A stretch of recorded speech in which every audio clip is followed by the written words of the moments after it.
Hey y'all, thanks for checking out Euclid Mining. Tonight I'm doing a quick update to the video I did earlier today about those fans that I installed on the L3 Plus.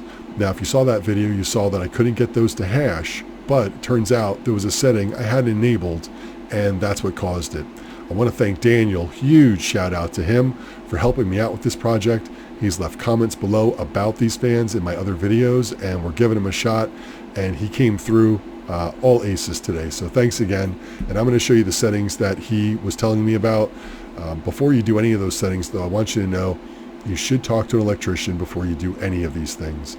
Don't just jump into this and start changing settings, because you can burn out your miner, you can burn out your outlet, and worse, burn your house down. The settings that I'm doing today are for an experiment and for testing only. I don't recommend that you do it. Again, make sure you talk to an electrician before you do anything that we're going to do here. So what you want to do is come over to the configuration, and when you look down here, you'll see the settings that you need to change are not here. What you need to do is click on advanced and then just click back on general. Now the settings you need to change are here.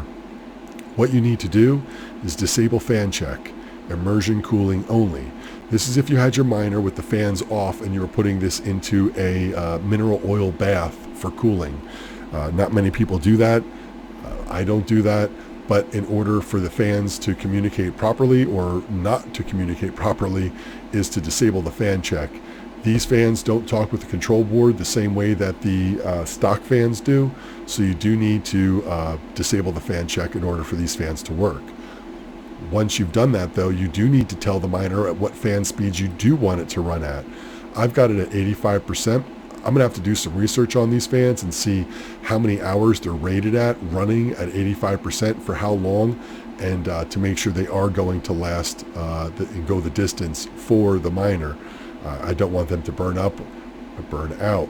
Something else I always have set up right here: stop running when PCB, printed circuit board temperature, is over 80 Celsius. After 80 Celsius, you start having failures. The board could malfunction and burn some circuits, so you want to always make sure this is checked off.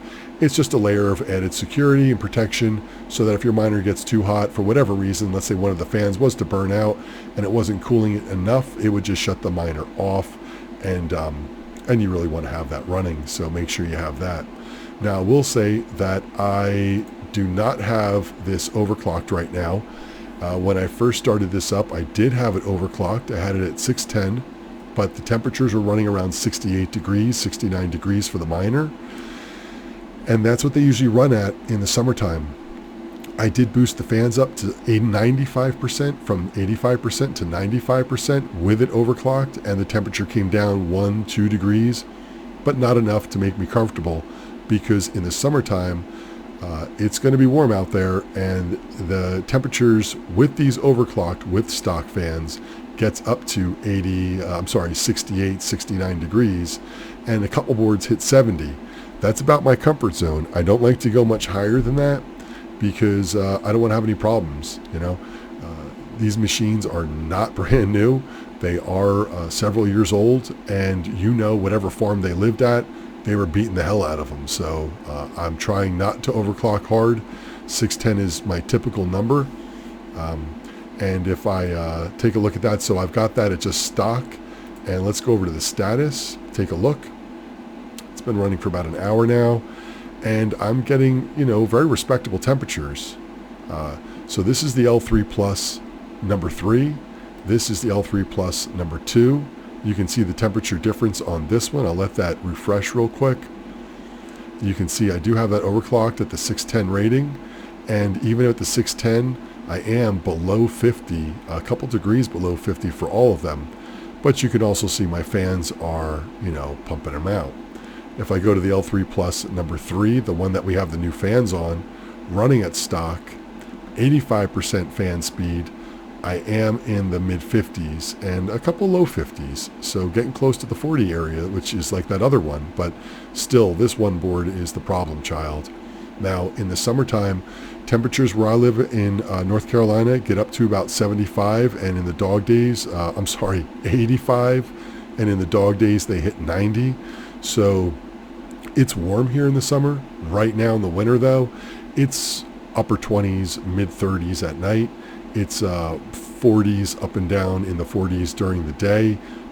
Maybe once in a while it'll hit 50 for a beautiful day, but otherwise it's in the 40s. So out there in Crazy Town, these things are running, you know, real smooth and real quiet as far as the fans are concerned now, because they're really they're so cool out there that the fans power down quite a bit and don't run as hard.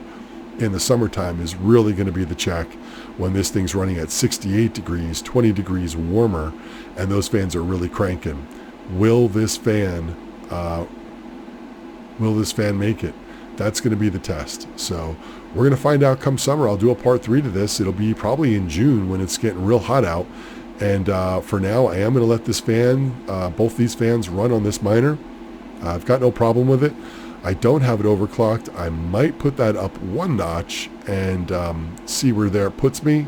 If that puts me to around 60, I could live with that and still get a little overclocking out of it. But at 85%, you know, I don't know if we're going to be able to make these happy in the summer if they're overclocked. If I leave these not overclocked, this probably will make it come summertime. But if I try to overclock it in the summer, I know that I'm going to be pushing my temperatures. So anyway, if you haven't subscribed, you know where that button is. Hit it. And I appreciate all of you checking in. Thumbs up. Let me know I'm moving in the right direction. Comments down below if you've got these fans, if you're trying to get these fans or install these fans. I hope this video helped. Be super careful. Talk to an electrician. And see y'all next time. Thanks for checking in.